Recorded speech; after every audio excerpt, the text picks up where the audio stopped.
Oh, this is rich. You truly don't realize how far they've gone this time, do you?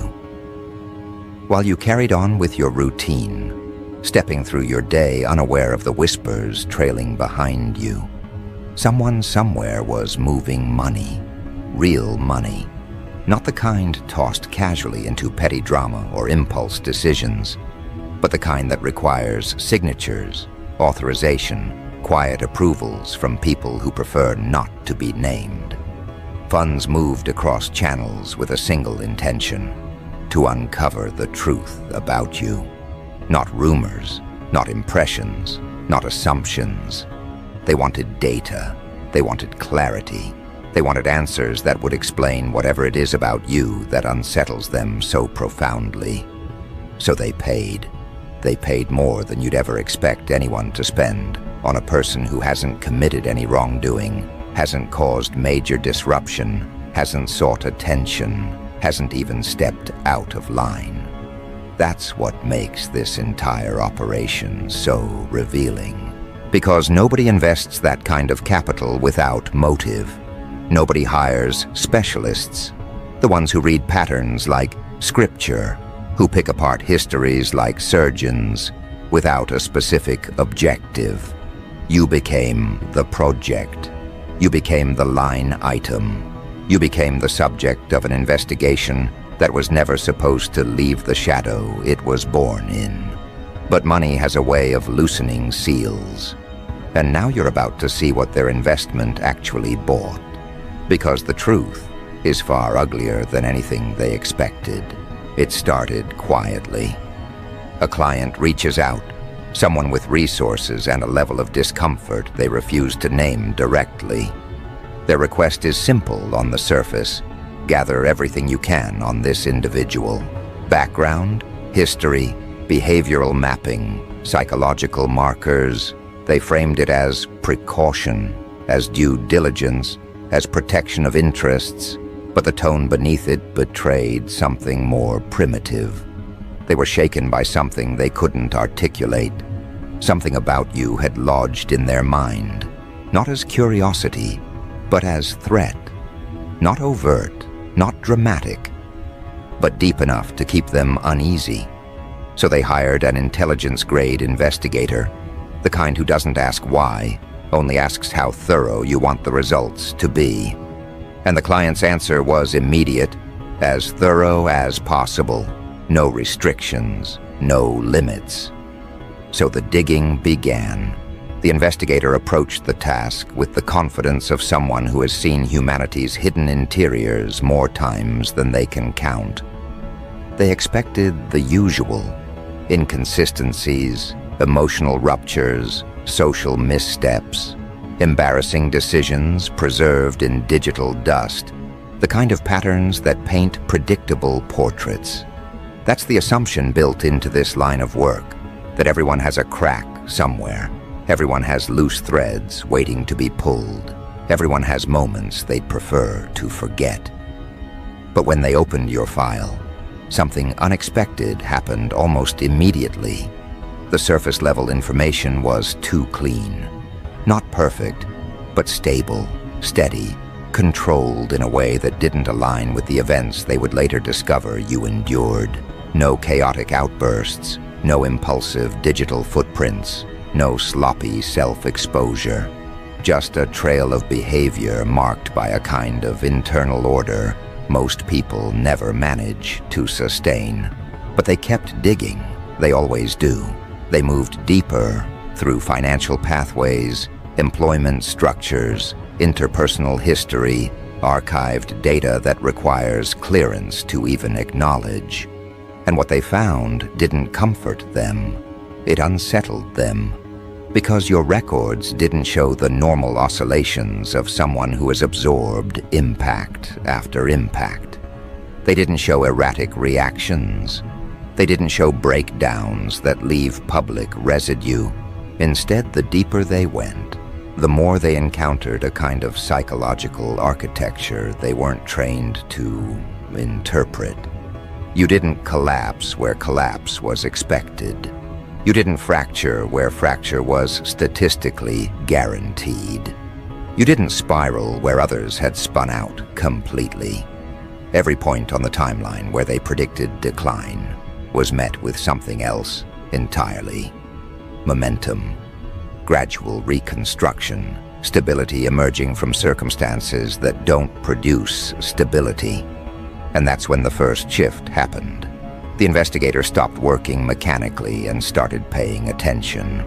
They interviewed the people around you, expecting clarity, expecting a unified image. Instead, they encountered a pattern they couldn't decipher. Everyone they spoke to described you in pieces, fragments that didn't merge neatly. One person described you as deeply compassionate, the kind of presence that calms disarray. Another described you as unsettling, not through malice, but through intensity that lingered just beneath the visible surface. Someone else said you felt quiet and unassuming. Another said you spoke rarely, but when you did, everything around you changed temperature. The investigator tried to merge these depictions, but every time they attempted to craft a single coherent narrative, it dissolved. You were too varied, too layered, too contradictory in a way that wasn't actually contradiction, just complexity. So they noted it down, then deleted it, then rewrote it again, unable to commit to any angle confidently. People like you weren't supposed to exist in their reports. Still, they pressed on. They accessed records meant to fill in the gaps. And this is where the situation shifted from confusing to disturbing.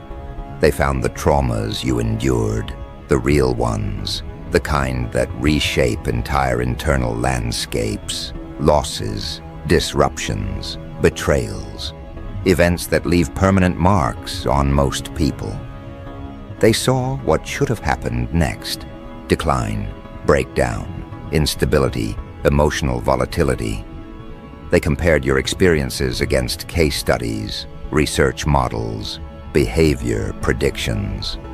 By every known measurement, you should have collapsed. You should have become someone corroded by exhaustion, someone defined by damage, someone who never recovered. But the timeline didn't follow that arc. Instead, it showed something unexplainable. You didn't just keep functioning, you advanced.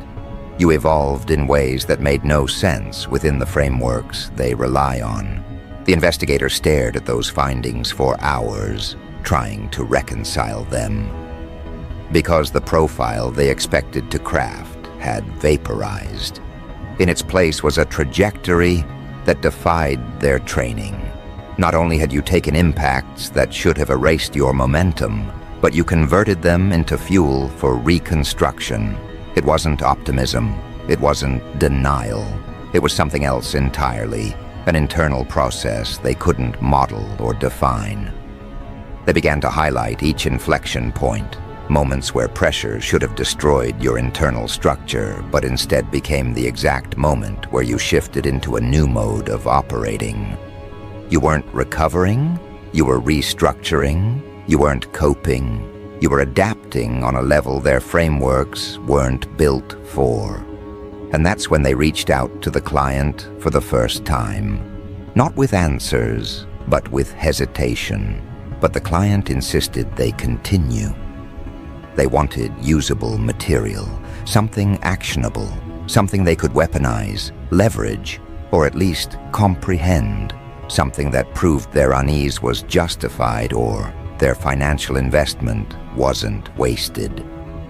So the investigator went deeper. They interviewed someone who interacted with you recently, someone who encountered you in a casual environment. And this is where the report took its sharpest turn, because that person described an experience they weren't prepared for. They said there was something in your eyes that registered more than observation, something that evaluated, something that didn't flinch, didn't search for validation, didn't shrink or expand in response to social cues. They described it as being seen too clearly, in a way they didn't know how to manage. Not judged, not confronted, just seen, and they didn't know how to categorize that sensation. They said they walked away feeling like they had been assessed by someone who wasn't operating within the same emotional spectrum as most people. They said it left them uneasy for days. The investigator documented this reluctantly, unsure of how to phrase it without sounding unprofessional. But the pattern was forming. Your emotional restraint wasn't absence. It wasn't hollowness. It wasn't numbness. It was control. It was intentional. You weren't withholding emotion because you were wounded.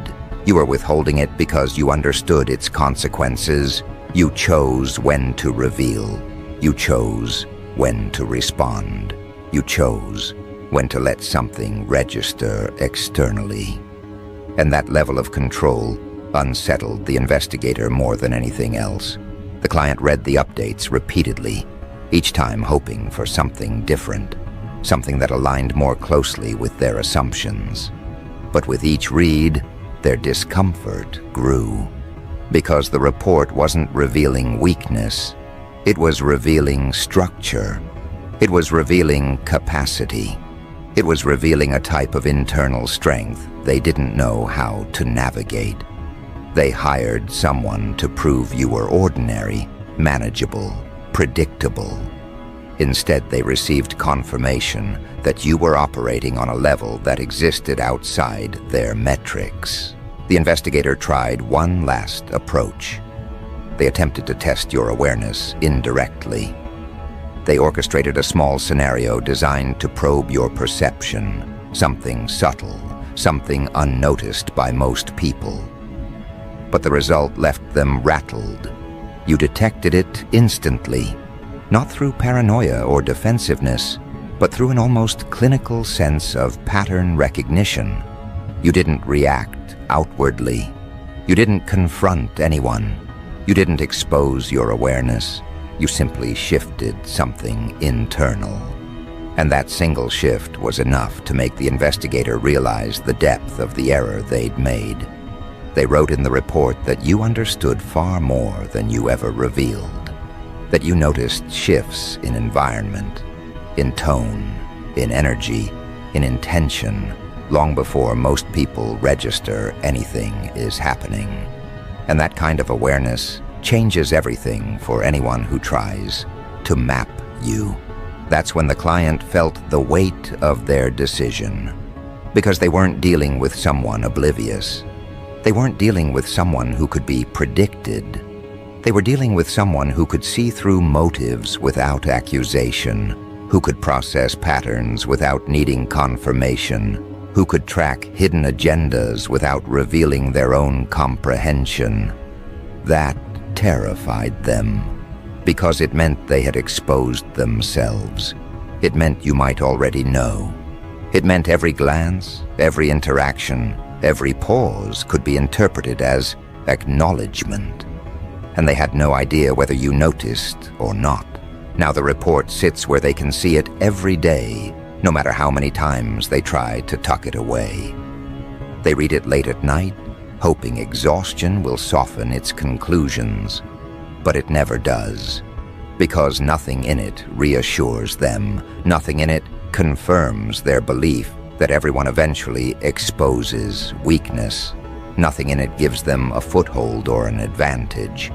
The more they read, the worse they feel. They didn't find instability. They didn't find loss of control. They didn't find anything they expected. Instead, they uncovered a portrait of someone who endured everything, designed to break them, and emerged not untouched, but unshaken. Someone who processes internal and external pressure with a precision they can't interpret. Someone who moves with depth they can't replicate. Someone who is simply beyond their reach in ways they never imagined. And now they can't rest. Now they can't breathe comfortably. Now they can't unsee what the report revealed. Because no amount of money bought them comfort. No amount of digging provided the safety they wanted. They paid for clarity and received confirmation that they had engaged with something they didn't understand.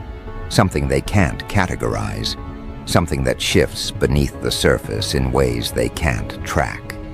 And the worst part is, they don't know whether you're aware of their investigation or not. They don't know what your next move is. They don't know if you even care. That uncertainty is what haunts them. It gnaws at their composure. It rattles their confidence. It keeps them from sleeping. They spent a fortune for answers, and all they gained was the realization that the person they were trying to decode sees the world far more clearly than they do. And right there, in that realization, the panic began to bloom. Because once someone looks too deeply into a person like you, once they cross the line from curiosity into obsession, once they start peeling apart layers expecting weakness and instead find depth, they can never return to ignorance. They can never unlearn what they saw. They can never retreat to the comfort of underestimation. They wanted to believe you were simple, manageable, familiar. They wanted to reassure themselves that whatever strange sense you gave them was nothing but imagination. But now they've seen enough to understand that their instincts weren't wrong. Something about you knocked their equilibrium off-center, and now the evidence confirms it. The worst outcome for people like them isn't danger. It's uncertainty. It's the recognition that their financial power, their influence, their networks, their investigators, their hired experts, all of it failed to contain you, failed to define you, failed to predict you. And failure, for people who rely on control, is the closest they will ever come to fear. So what happens next? The panic shifts from silent to active. They start revisiting every interaction you've ever had with them, replaying it in their mind with a scrutiny they never applied before. They ask themselves whether you looked at them differently than others do, whether you paused for a fraction too long, whether your tone carried layers they were too busy to notice, whether your presence felt heavier than they allowed themselves to admit. They begin to reinterpret the past through the lens of what the report revealed, and each memory sharpens the discomfort, because now they have to consider the possibility that you weren't just surviving your life, you were studying it, navigating through it with precision they lacked. And if you possess that kind of awareness, then you may have seen through them long before they ever thought to investigate you. That possibility keeps them awake, staring at the ceiling, wondering how much you know and how long you've known it. They wanted to control the narrative. They wanted to expose your weak points. Instead, they exposed themselves. They showed their motives, their paranoia, their desperation. They revealed that they were intimidated enough to spend money, real money, to understand you. Money they won't admit they no longer have the courage to justify. Because how do you explain to anyone that the person you thought was small, insignificant, ordinary, ended up being the one you couldn't pin down? How do you confess that you handed over a small fortune and received no advantage, no leverage, no clarity, just a sharper sense of how little you actually grasp? They can't admit that to anyone, so they carry the discomfort alone. Meanwhile, the investigator who compiled the report is dealing with their own internal conflict. They've built their career on dissecting human patterns, on exposing inconsistencies and fractures. They are accustomed to being correct, to seeing through facades, to mapping the emotional machinery behind people's actions. But your profile didn't behave like a typical subject. It didn't follow the predictable arcs. It didn't give them the satisfaction of understanding. Instead, it made them question the reliability of their methods. When they looked at the chronology of your experiences, they saw survival, where there should have been collapse. They saw reconstruction where there should have been stagnation. They saw growth where there should have been regression. And what sickened them most wasn't that you endured. It was that you did so without leaving damage patterns they could recognize.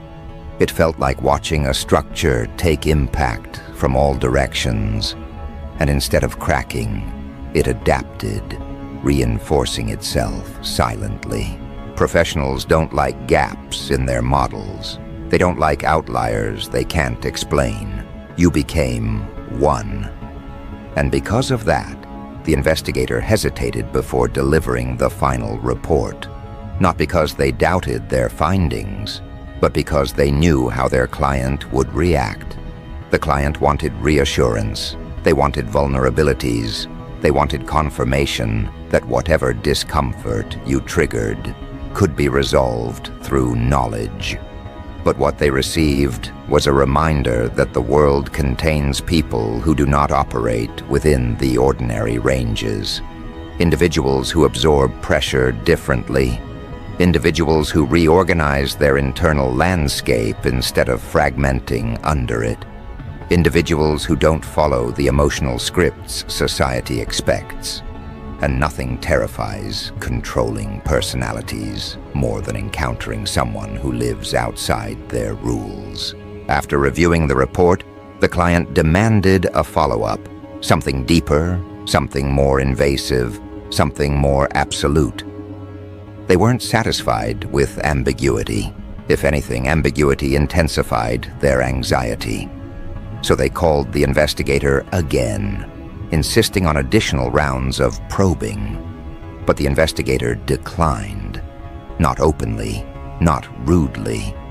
They simply responded with the same phrase each time. Further digging won't produce different results. They didn't want to admit what they really meant, that further digging might produce results the client wasn't prepared to handle. Because the investigator had already sensed something that didn't make it into the written report. Something that made them choose their words carefully. They sensed that you weren't oblivious. They sensed that you register intent without needing evidence. They sensed that your intuition functions less like a feeling and more like a detection mechanism. They sensed that even if you weren't consciously aware of everything, something in you tracks the quiet shifts in behavior humans don't realize they're broadcasting. And that is where the real terror lies. Not in your experiences, not in your past, not in your records, but in your perception. You see paths before they become events. You sense motives before they become actions. And the investigator didn't want to be responsible for provoking a person with that kind of internal clarity. Meanwhile, the client's imagination begins to spiral.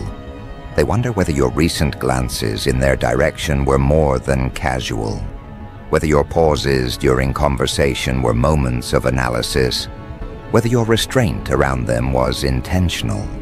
They start avoiding you subtly, taking different routes, minimizing interaction, offering shorter responses. They tell themselves they're being cautious, but deeper down they know the truth. They're avoiding you because something in them recognizes that they crossed a line. They intruded into the inner structure of someone who doesn't advertise their strength. And now, they must sit with the knowledge that if you ever become aware of their probing, they won't know how you'll respond.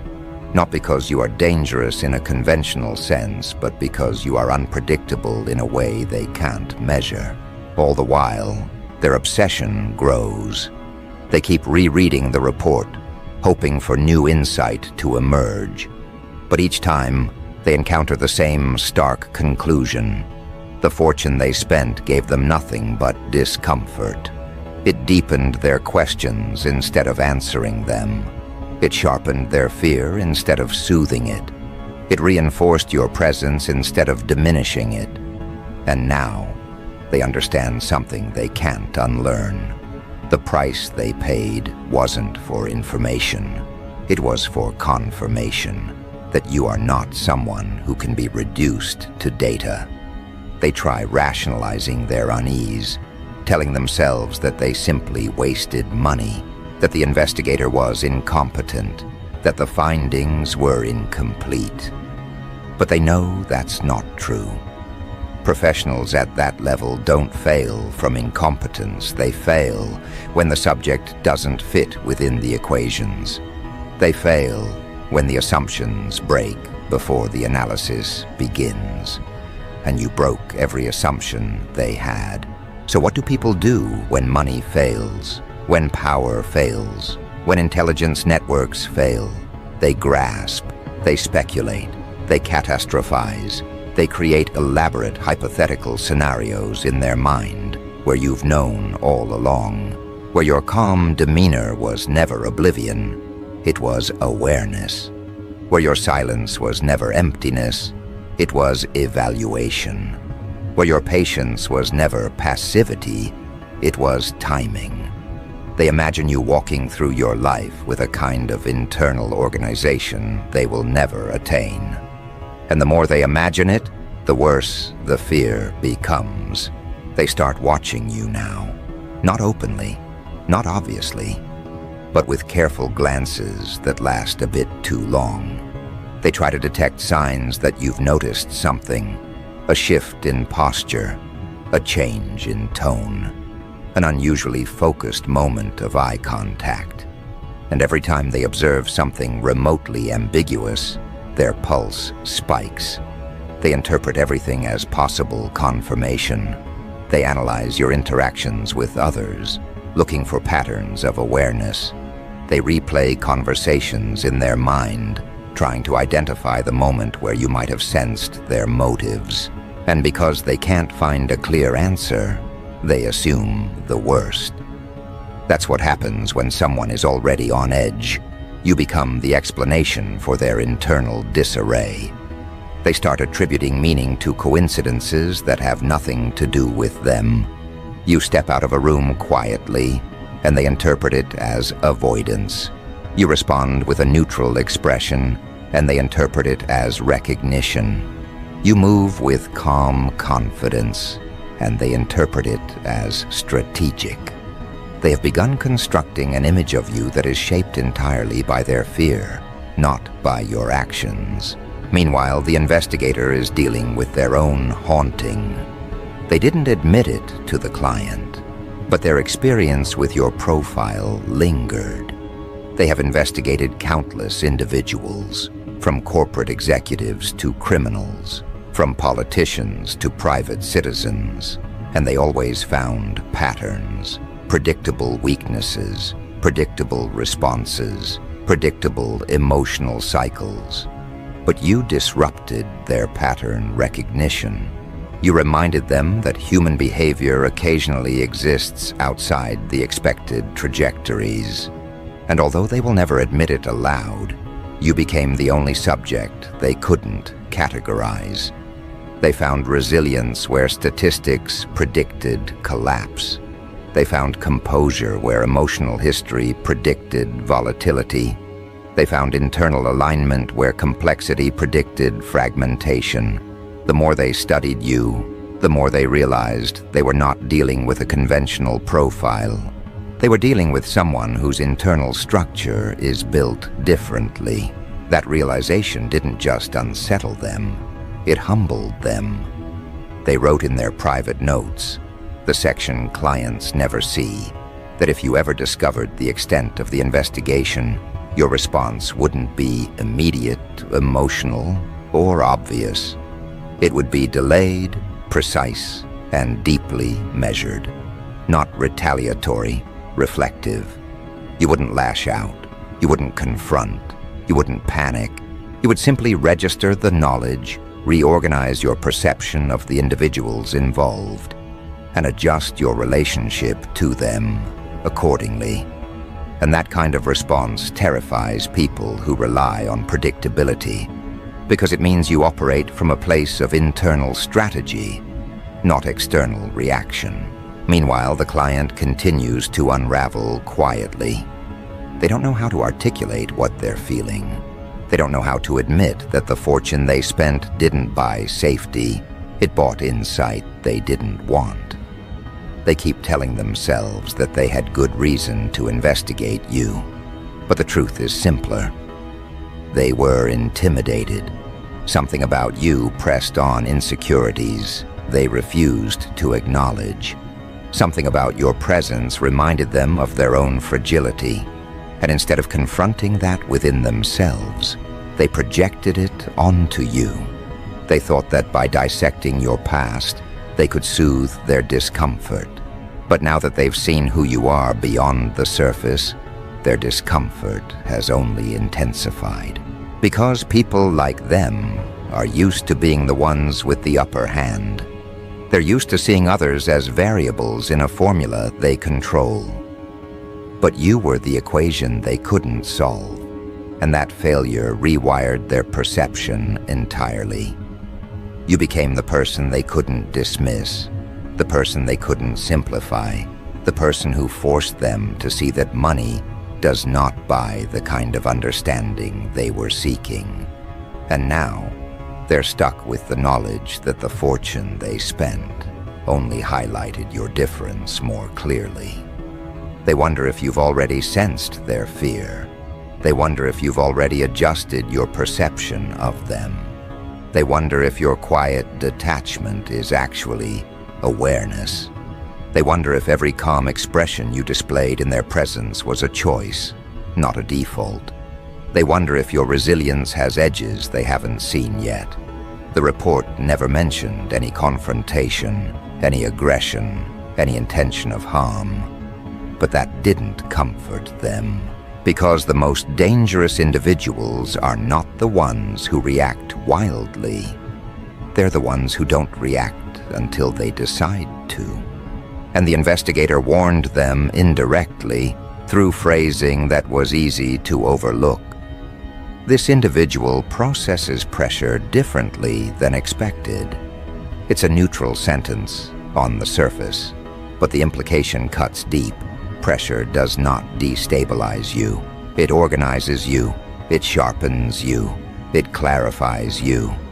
And people who think money gives them power have no defense against someone who responds to adversity with clarity instead of collapse. So now the client sits alone with their anxiety, the weight of their actions pressing on them, the cost of their curiosity haunting them. They can't undo what they initiated. They can't unpay the money. They can't retract the investigation. They can't erase the knowledge. And they can't stop imagining how much you might already know. And this is where things start to break open into something even more severe. Because once they begin to fear what they discovered about you, they also begin to fear what they failed to discover. They begin to wonder what else lies beneath the surface, what the investigator didn't find, what wasn't recorded, what wasn't captured in data. The unknown becomes the new threat, and the more unknowns they imagine, the more restless they become. Because here's the truth nobody wants to admit. Once someone spends that level of money, once they invest that deeply in dissecting another human being, they expect certainty as a return on investment. They expect predictability. They expect dominance. They expect control. But what they received instead was confirmation of their inability to grasp you. Their money didn't buy clarity. It bought exposure to you, not of you. They didn't learn about your weakness. They learned about your structure. They learned about your depth. They learned about the internal organization you've built through experiences they could never endure. And the more they learned, the more they regretted ever lifting the first stone. Now the regret is a living thing, sharp, breathing, worsening with every hour they remain awake in the dark. Because their imagination is far more violent than any truth could ever be. They start envisioning scenarios where you've known all along. They picture you registering every shift in their tone, every inconsistency in their behavior, every subtle twitch they thought went unnoticed. They picture you piecing together the sequence of events with the same level of accuracy the investigator admired. And now they sit wondering whether the real investigation was not theirs into you, but yours into them. Because once they read the report, they understood one thing very clearly. If you ever decided to examine them with the same precision, they would not survive the scrutiny. And that is when the fear changes shape. It's no longer about what the report revealed. It's about what you could reveal if you ever felt inclined. They worry about the small moments where you were quiet while they spoke too much. They worry about the times you observed while they rambled. They worry about the days they dismissed you, underappreciated you, misunderstood you, or acted superior without merit. Because now they realize those were not moments that proved their advantage. They were moments that exposed them. They were showing cards you were not even playing. And the thought that you might remember every detail with lucid accuracy is enough to turn their stomach. Meanwhile, the investigator is experiencing a quieter version of the same internal unraveling. They delivered the report, but they didn't walk away unaffected. They found themselves revisiting your file, not for work, but because they couldn't let go of the contradiction you represented. They've seen people bend under far less pressure. They've seen people fold under minor stresses, unravel at small inconveniences, collapse at predictable thresholds. But you didn't bend. You didn't fold. You didn't unravel. You absorbed, converted, sharpened. They tried to explain it as resilience, but that word felt too small, too generic, too familiar. What they witnessed wasn't resilience. It was reconstruction. You weren't bouncing back from damage. You were integrating it into a new framework. And the investigator realized something too late. Whatever insight they gathered about you wasn't theirs to claim. It belonged to you. Because every line they wrote, every conclusion they reached, every observation they made was built on the premise that your experiences should have diminished you. But the evidence proved the opposite, and that made them feel smaller than they expected. For the first time in their career, they encountered someone whose inner world they were not qualified to interpret. And there is no professional more unsettled than an expert who realizes they are standing outside their depth. But the client? Their torment is different. Their torment is personal. They hired someone to dig into you because something about you eroded their confidence. Something about your presence disrupted their sense of superiority. Something about the way you carry yourself made them feel examined, even when you said nothing. Even when you did nothing, even when you didn't realize they were watching you. And instead of acknowledging that discomfort, instead of reflecting on why they felt threatened, they threw money at the problem. They tried to make you smaller by shrinking you down into data. They tried to make you predictable by extracting patterns.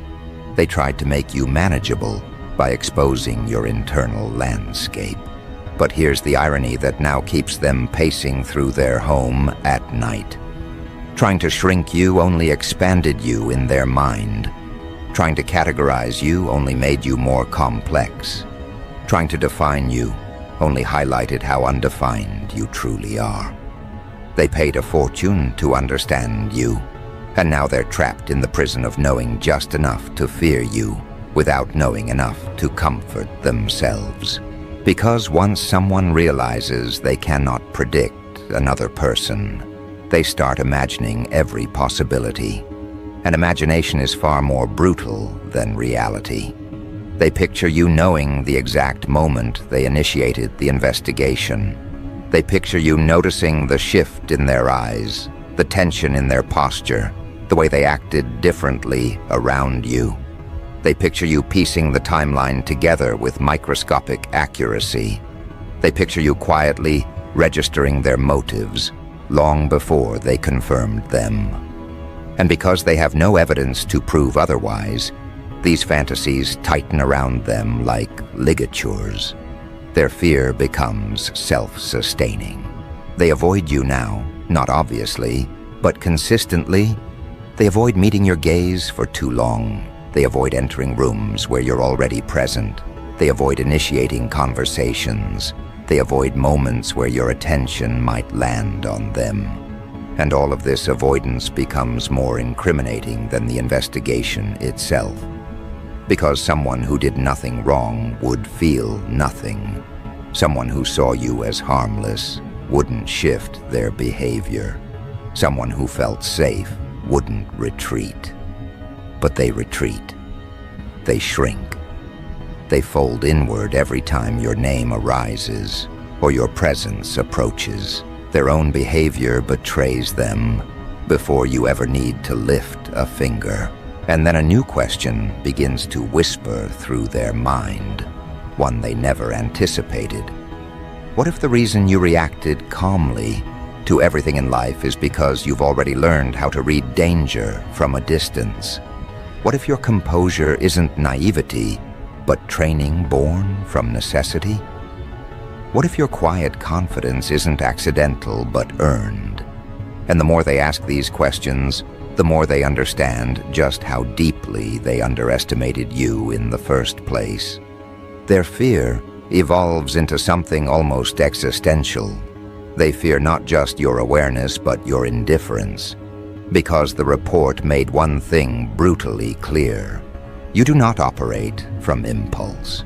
You do not respond emotionally. You do not lash out as a first instinct. You observe, you assess, you choose. You act only when action serves purpose, and that terrifies them more than any visible aggression ever could. They fear the possibility that you might know what they did and simply choose not to acknowledge it. They fear the possibility that you evaluated them and decided they weren't worth a reaction. They fear that they revealed their obsession while you revealed nothing, because nothing frightens a person who loves control more than encountering someone who cannot be controlled and does not care to control them back. They begin to reinterpret the investigator's notes in darker ways. When the report mentioned your ability to detect shifts in behavior, they read it as confirmation that you sensed theirs. When it mentioned your emotional restraint, they read it as confirmation that you're capable of withholding knowledge without exposing it. When it mentioned your psychological structure, they read it as confirmation that you're not someone who would be caught off guard. Every paragraph becomes a mirror reflecting their deepest fears. And still, they cannot admit any of this out loud, because admitting their fear would mean admitting their misuse of money, power, and access. Admitting their obsession would mean admitting weakness. Admitting their paranoia would mean admitting the truth, that you occupy space in their mind far more than they ever intended, that you did nothing to provoke this, that your mere existence challenged something fragile in them, that the fortune they spent was never about understanding you. It was about reassuring themselves. But they failed to achieve even that. Now they live with the consequences of knowing that there are individuals who cannot be reduced to files or categorized by analytics.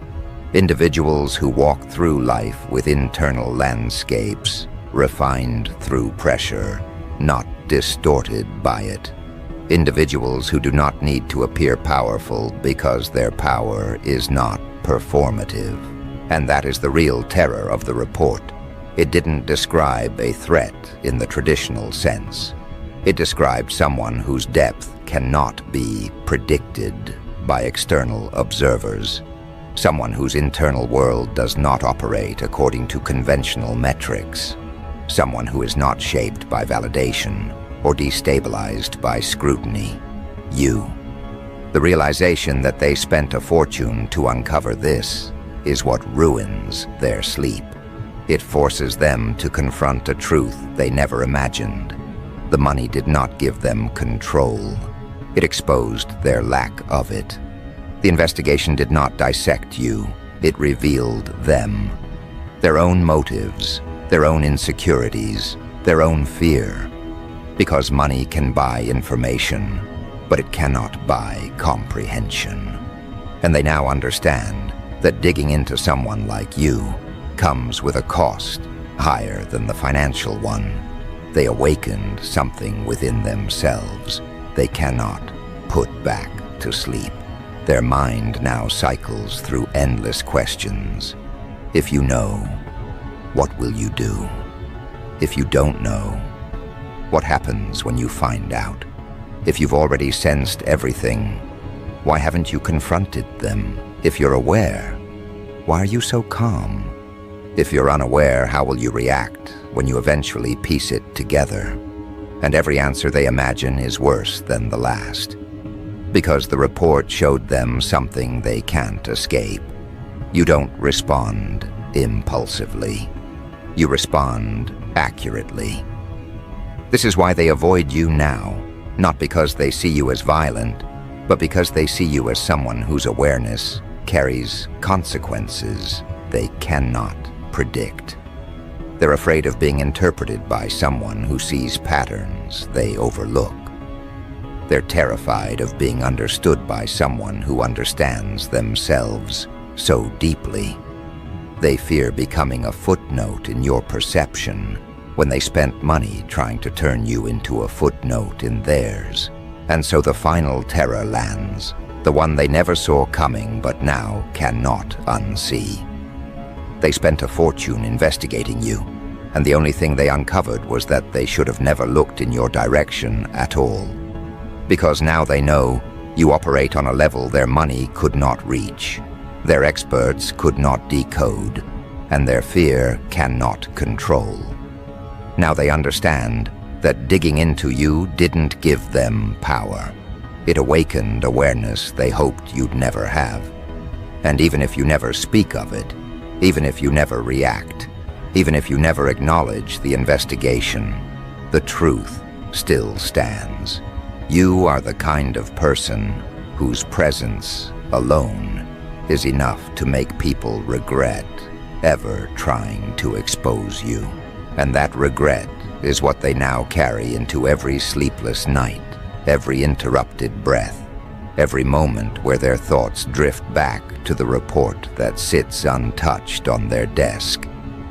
Not because the report contained threats, but because it contained truth. A truth they paid a heavy price to uncover. A truth that cannot be unseen. A truth that follows them wherever they go. A truth they will never recover from. A truth named you.